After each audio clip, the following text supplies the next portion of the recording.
तो गजब हो गया है। संस्कृत भाषा से टेट पास जो प्राथमिक शिक्षक अभ्यर्थी हैं, ऐसे लोग किसी भी शिक्षक भर्ती प्रक्रिया के अंतर्गत नहीं आएंगे, ऐसे लोग पात्र नहीं होंगे, ऐसा हाईकोर्ट का आदेश है।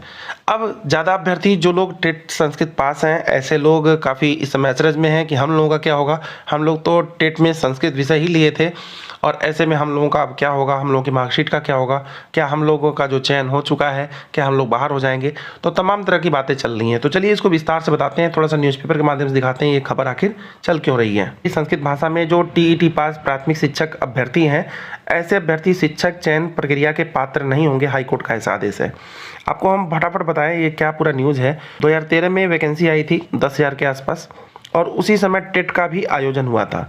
अभी जो टेट होता है प्राइमरी लेवल का पेपर 1, जूनियर का पेपर 2 होता है, लेकिन उस समय 4 तरह का टेट आया हुआ था। चलिए आपको दिखाते हैं कौन कौन सा टेट आया हुआ था। एक तो पेपर 1 जो कि अभी होता है टीम में ही लैंग्वेज टीचर का, और एक पेपर 2 जो होता है, और एक पेपर 2 में जो लैंग्वेज टीचर है। 4 तरह का टेट का यहाँ पे परीक्षा कराया गया था।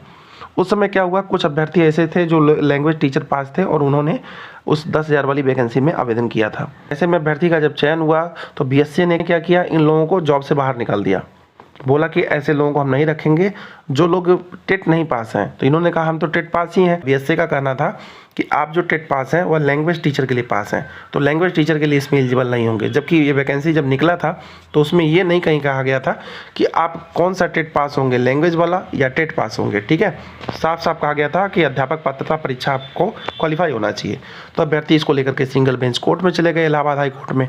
फिर क्या हुआ, और फिर हाई कोर्ट ने क्या किया, सिंगल बेंच ने अभ्यर्थियों के पक्ष में फैसला दे दिया। फिर बीएससी को लागवार लगा थोड़ा सा, तो उन्होंने क्या किया, उस डबल बेंच में चले गए और अभ्यर्थियों के खिलाफ, और बीएससी का पक्ष जब जीत गया तो उसके बाद क्या हुआ, अभ्यर्थियों को बाहर निकाल दिया गया। और ऐसे में यही आदेश जारी किया गया है कि 1 से 5 तक पढ़ाने के लिए जरूरी टेट पास होने का प्रमाण पत्र उन लोगों के पास नहीं था, जबकि उन लोगों के पास केवल भाषा में टेट पास होने का प्रमाण पत्र था। तो ऐसे में इन अभ्यर्थियों को जॉब नहीं दिया जाएगा।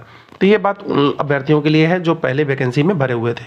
जो न्यू वैकेंसी में भी भरे हुए हैं, इसीलिए पेपर अब 1 और पेपर 2 ही केवल कराया जाता है, लैंग्वेज का अलग से सेक्शन पेपर नहीं कराया जाता है। तो जो लोग हिंदी, अंग्रेजी, संस्कृत, उर्दू कोई 2 सब्जेक्ट लेते हैं जिसमें से एक संस्कृत को चुनाव करते हैं, ऐसे अभ्यर्थी यदि टेट पास हैं तो उनको कोई खतरा नहीं है, कोई दिक्कत नहीं है। पुराना जो वैकेंसी था उन अभ्यर्थियों के विपक्ष में फैसला आया, जो कि गलत ही है। जब उसमें साफ साफ ये दर्ज नहीं था कि क्या क्या आपको चाहिए और क्या, और आपको लैंग्वेज वाला नहीं चाहिए, साफ साफ ये लिखा गया होता तो अभ्यर्थी उससे चयन नहीं होते, उस फॉर्म को नहीं भरते और ऐसे में वो बाहर नहीं निकलते। लैंग्वेज में क्वेश्चन पूछे जाते थे, उनका क्रम इस तरह का था।